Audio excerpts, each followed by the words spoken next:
And I would just encourage y'all to stop thinking about branding as an isolated event and more of like a living ecosystem, because it truly is not about just a logo and a color palette. We're your hosts, Sahara Embry and Michaela Bedoyan. From working corporate 9-to-5s to running $1 million companies, we're bringing you the inside scoop of what it takes to start and scale your business. We're keeping things real, raw, and unfiltered. This is the Rise and Refine podcast. Happy Monday. Happy Monday, y'all. Welcome back to the Rise and Refine podcast. We have a very cool topic because it's often asked by clients or prospective clients. And so we are just going to be debunking probably the biggest misconception when it comes to business, and that your brand begins and ends with visuals. Debunking that is a brand a logo? Yeah. Or more than just a logo. Yes. And this is probably the biggest conversation I have when I'm meeting with small businesses that I tell Michaela, because I do that first like sales meeting. And people are like, all they think we do is design for branding one logo. Yeah. And I explained to them. Don't worry, we're actively working to reverse that misconception on social media. Yes, we are. This is why we're doing a whole podcast episode on it. Yeah. And maybe I'll send this to like every time I meet with someone, like, go watch this. But when I explain to people what all goes into actually doing branding, what Michaela does, they're like, what? Yeah. They're amazed. Yeah. So it's truly, and Michaela's really excited to talk about this today, but it's truly, what is branding? Yeah. Yeah. When you what a hire brand companies, actually means versus what people think it is. And that myth that we so often hear is, I just need a logo and a color palette and some pretty fonts, and then I'll have my brand. Yeah. Like, that is what so many people think. And it's not about yes, it is about the logo, the color palette, the font suite. Yes, all of that plays a part. But what your brand actually is the perception people have of you when you're not in the room. Explain the 4 pillars that truly shape a brand. Because, I'm sure we have a lot of brand designers that are watching this and the brand community, but also there's so many small businesses who are like, what are you guys talking about? So how do you explain that to these small businesses, what these pillars are, that it's not just a logo? Yeah. Yeah. So those 4 pillars, the first is strategy. It's what you do, who it's for, and who you are as a business, as a founder. Sometimes if you're a personal brand, like, you have to tell your founder's story. That has to be interwoven into so much of your brand as a whole. That's super important. So that all your starts values, with the strategy, your mission values, statement. your mission statement, your ideal clients, their struggles, their goals, who your competition is. Yes. Your brand personality, how you speak, the tone of voice that you speak in, even like if your brand was a person, what would that person look like? How would they move throughout? What would they wear? What car would they drive? Like, all that kind of stuff helps build that brand foundation, that strategy. It's what we call like our baseline. Yes, 100%. And this is so cool, this part, because this is the unexpected part. Yeah. When, from the outside, when outsiders, small business owners are coming in, and we're going to do a whole nother episode on this later. Yeah. You probably saw it, where it's like the designer mindset versus the CEO mindset. And so a lot of business owners are like, I don't need all that. Yeah. Like, I just need a logo and I need colors. It's like, but when Michaela's pulling these things out of these small business owners, that's what's going to develop the colors, the fonts she picks out, the way the logo looks, and the overall story of the brand. And this is where your brand identity comes into play. Yeah. And you're taking these things from clients, and you're gathering their story, and you're plugging into their brand identity and putting all these words into a whole presentation for them, so they know how to speak about their brand. Yeah. We call it our creative direction presentation, our creative direction deck. And it truly has all that we just listed out right there inside of it, as well as 2 mood boards. So 2 visual directions with their own specific title, description, keywords, sample color palette, and then the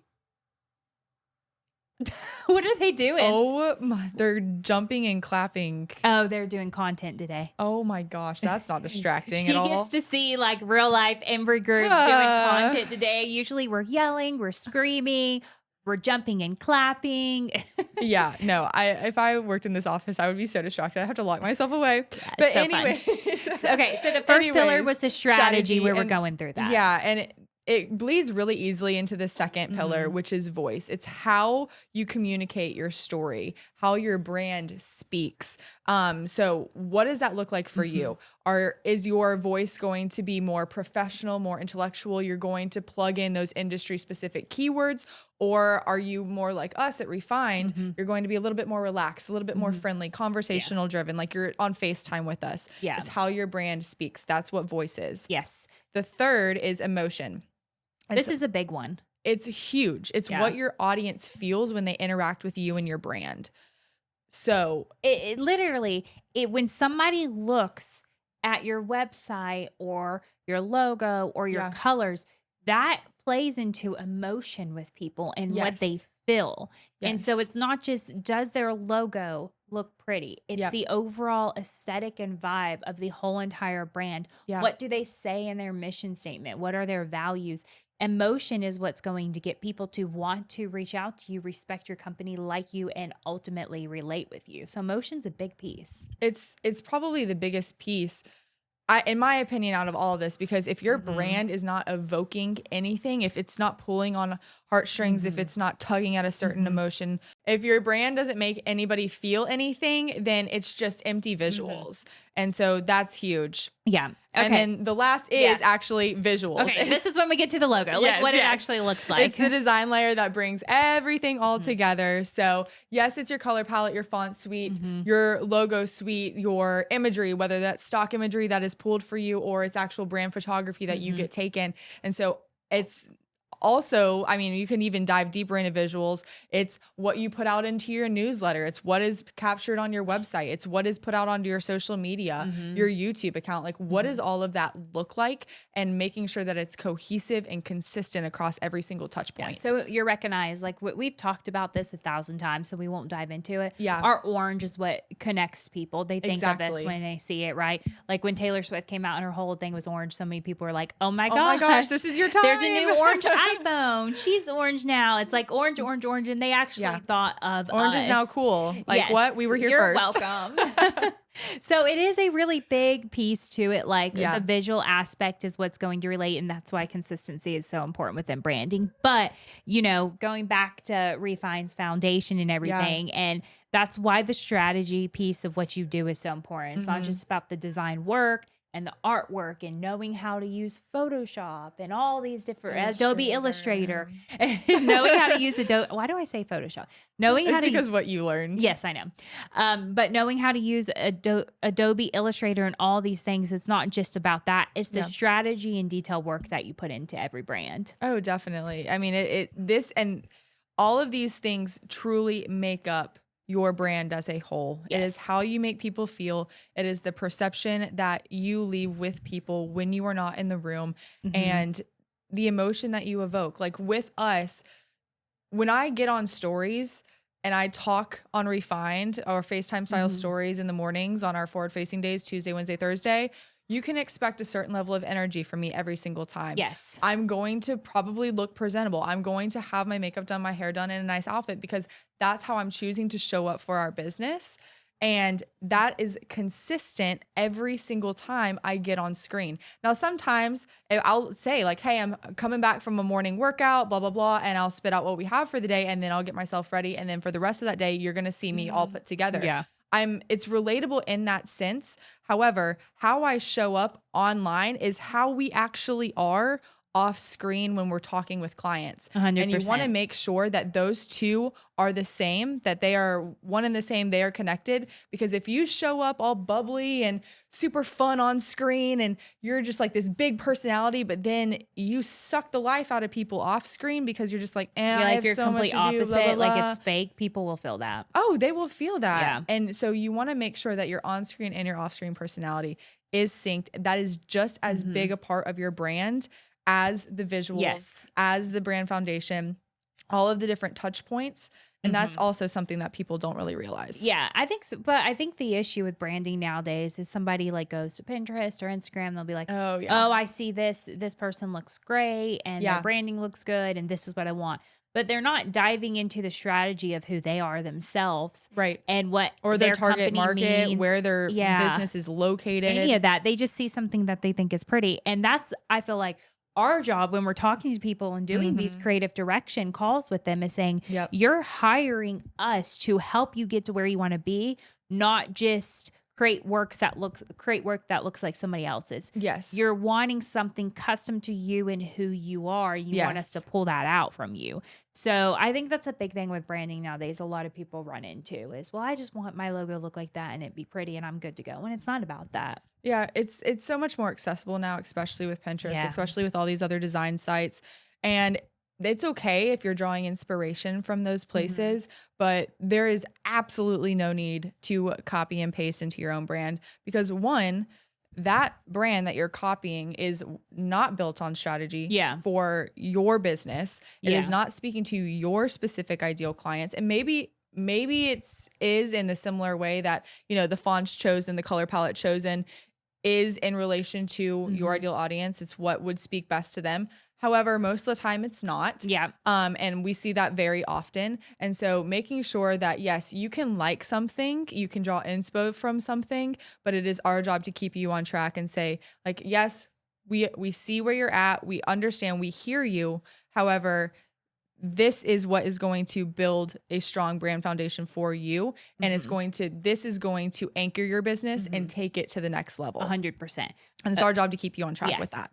Okay, so kind of we talked about one of those pillars being emotion, right? Yes. And that is a big point into what actually drives people and drives sales and drives people to your brand and everything. Yeah. So you came up with some questions when it comes to discovering your brand identity. Yeah. I mean, people buy based on a feeling and then they back it up with all of the logic. So I wrote down 3 specific questions that you should be asking yourself in thinking through your message and the emotion that comes first with that. So what's the story behind your brand? Get really, really clear on that.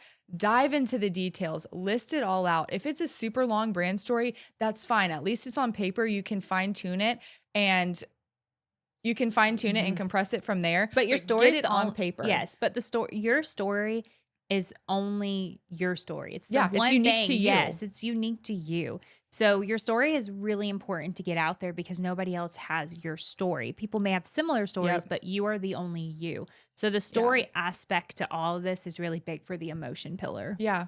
And get really good at sharing your story. Yes. Practice sharing your story in the mirror. Practice taking videos of you sharing your story. They don't have to go anywhere, but at least you're getting comfortable with actually expressing, hey, this is where I came from. This is why I decided to make this decision. This is how I'm showing up to help other people. Get really good at sharing your story. The second, what do you want people to feel when they see or interact with you, your brand, your business?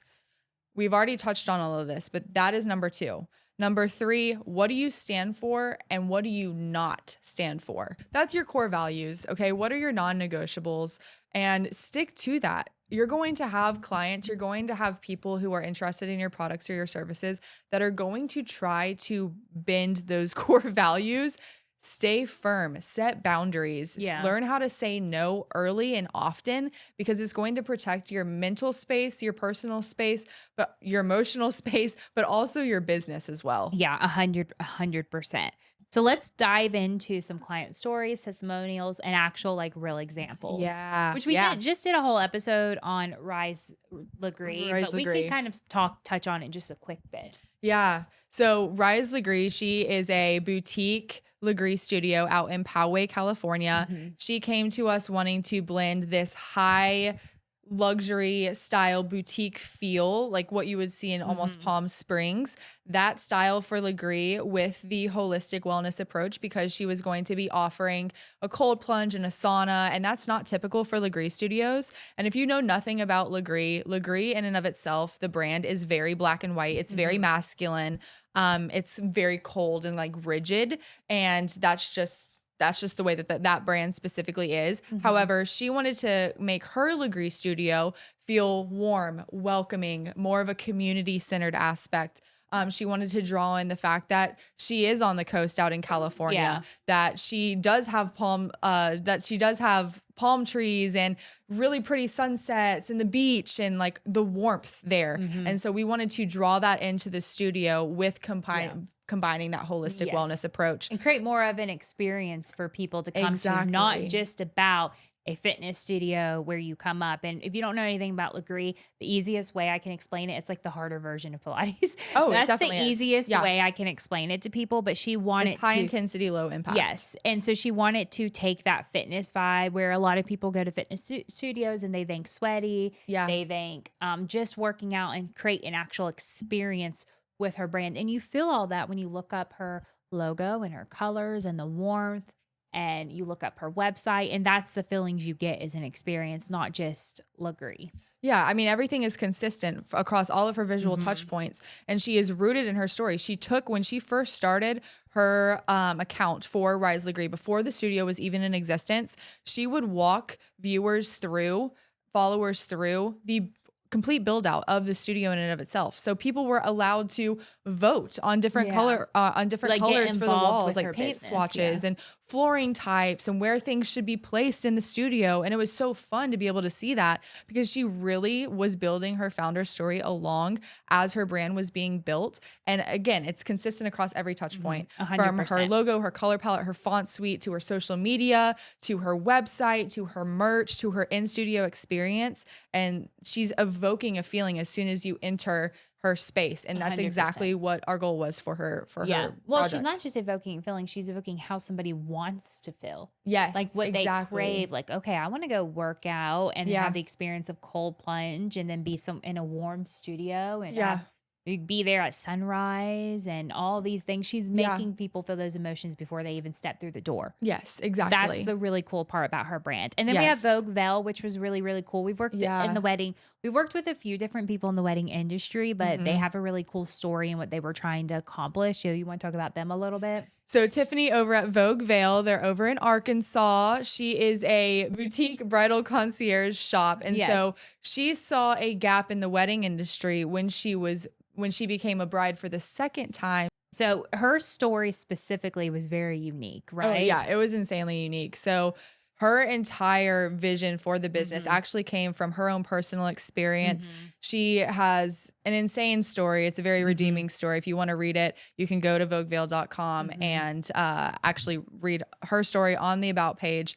But it basically inspired her vision for Vogue Veil, the bridal concierge shop. Yeah. And so what she wanted to do was create an experience for brides that didn't feel like you were just put on a spotlight. Like you just stood there trying on a bunch of dresses, Like and you were forced to buy something. Yeah. And I mean, honestly, as a bride that's going through that right now, I was in a shop that kind of felt like you were just a number. Like they were just trying to get you in, get you out, try on all the gowns. It's kind of weird. I mean, I got married really, really, really young at like 19, and back then weddings and all this wasn't a big thing. Yeah. But I did go to David's Bridal. Okay.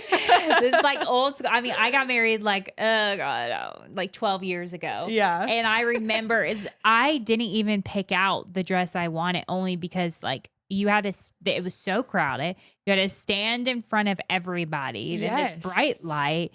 And there were other brides there, right? Yeah. Like it wasn't just you and your family. Yeah, it's very cold. Yes. It's very cold. It's very spot-like. And so I just was the like, opposite experience of what you would expect your bridal experience to So be I like. wanted to like get the hell out of there. I'm like, I didn't care about weddings or anything. We had a tiny like 20-person wedding. Yeah. I only even did this for my mom to have a dress. She liked the dress. I said, you know what? For you, I'll just go with this dress. You like it. I'm out of here. Oh my gosh. Yeah. I didn't know that. Yeah. So it was very cold and weird, and I would never do it again. Okay. So Tiffany wanted to create the exact opposite of that, because she felt that when she was walking through her own personal experience in finding her dress for the second time. Yeah. And so because of that, she created this very unique in-person experience where when you book an appointment, you're the only one in the bridal studio. So it is you get to see all the dresses. You get your allotted amount of time. So I think it's like an hour and a half to 2 hours.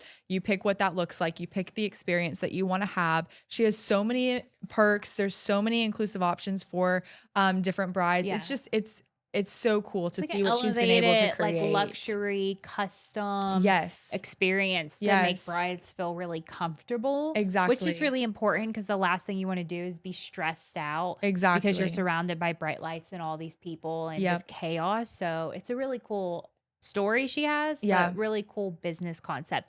And so we yeah. were able to infuse her story into the brand in and of itself. And so everything that we created for her, from the fonts that were chosen to the color palette is incredibly rich. Yes, It because it's a is. rich experience in It the sense of is. luxury, how you Yes. feel. Yes. I mean, she Yes. has exclusive designer labels in her shop.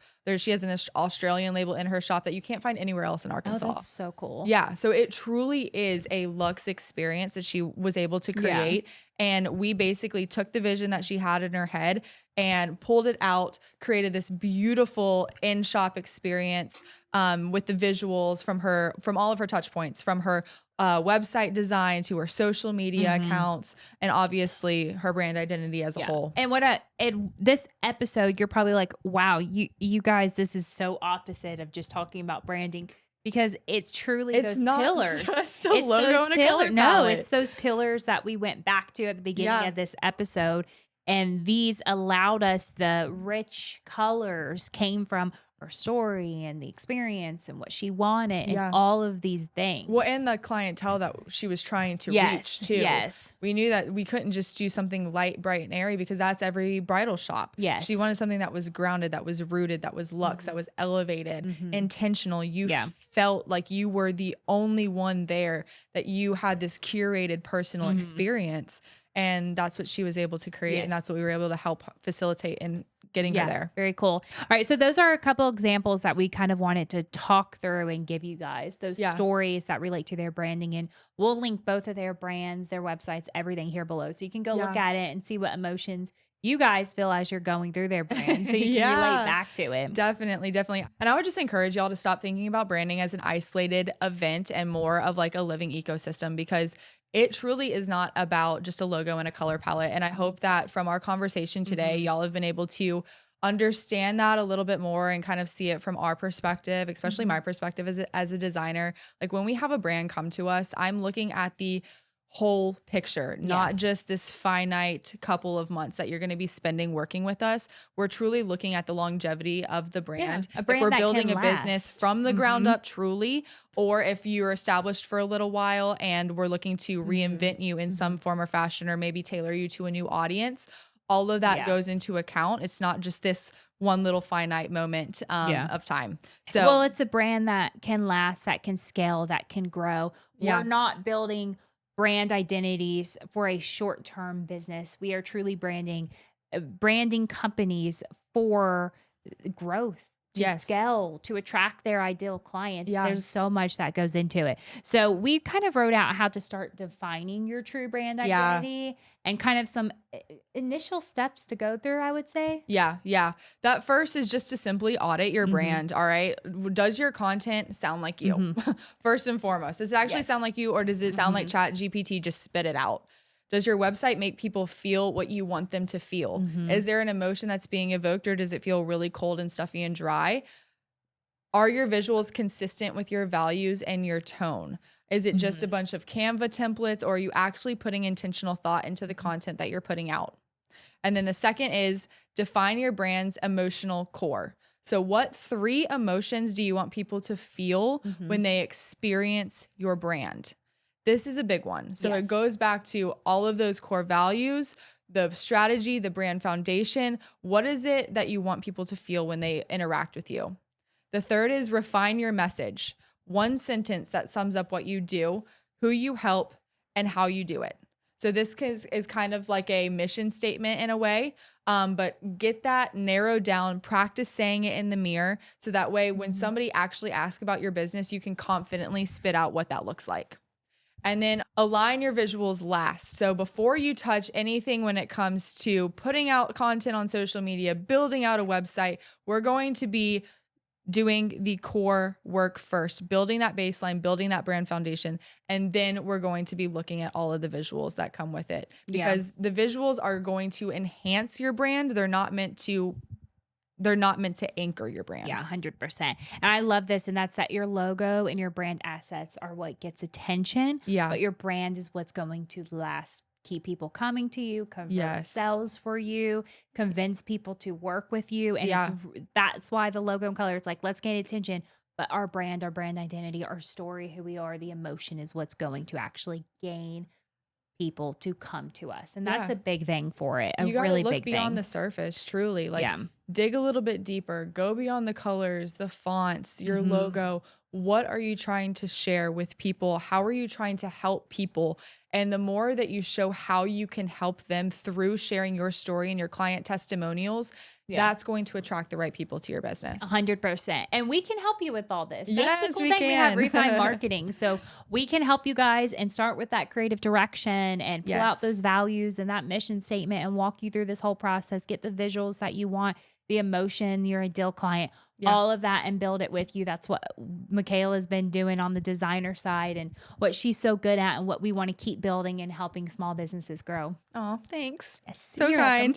But yeah, if y'all have outgrown your DIY, if you have outgrown your DIY phase, or maybe you're a couple years in and you just are ready to level up your brand, we'd love to hear from you. You can book a discovery call with us over on our website. It's www.refinemarketing.com, or you can send us a DM over on Instagram at refinemarketing_. But we hope that you guys like this episode. If you think this episode could help somebody, or you have a business friend who like, yep, she needs to hear that, share this episode with them, like and subscribe to us, leave us a comment down below. We hope this helped explain what branding truly is and what all goes into it. So with that being said, we'll see you guys next Monday. See you next Monday.